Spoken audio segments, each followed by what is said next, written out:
So today marks 6 months of travelling.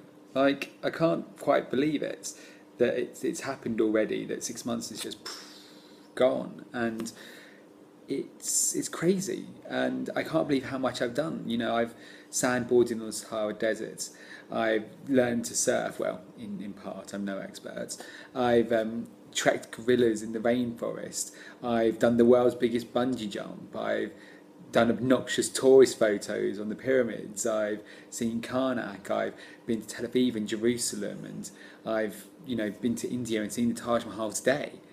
You know, it's constantly evolving, constantly growing, constantly changing, and I've met so many great people who I miss already, and I miss everyone at home as well, of course. I really do miss you guys. But I'm in such a fortunate position. I'm so lucky to be able to do this, and I am enjoying it, of course. And one thing that I've been doing, aside from drawing, is to try and learn the to be or not to be soliloquy from Hamlet. Just a little pet project, do it on the bus, do it on the plane.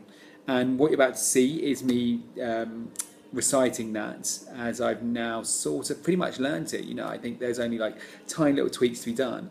But I thought, in terms of, celebrating, if you will, these 6 months, I thought I'd just upload this little bit of silliness. To be or not to be, that is the question.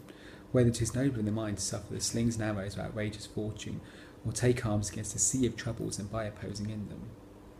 To die, to sleep no more, and by a sleep to say we end the heartache and thousand natural shocks the flesh is heir to.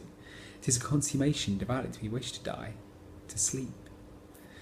To sleep, perchance to dream, aye, there's the rub, for in the sleep of death what dreams may come when we shuffle off this mortal coil must give us pause. There's the respect that makes calamity for so long life. For who would bear the whips and scorns of time? The oppressor's wrong, the proud man's contumely, the pangs of despised love, the delay of law, the insolence of office, the spurs that patient merit and unworthy takes when he himself might his quietus make with a bare bodkin.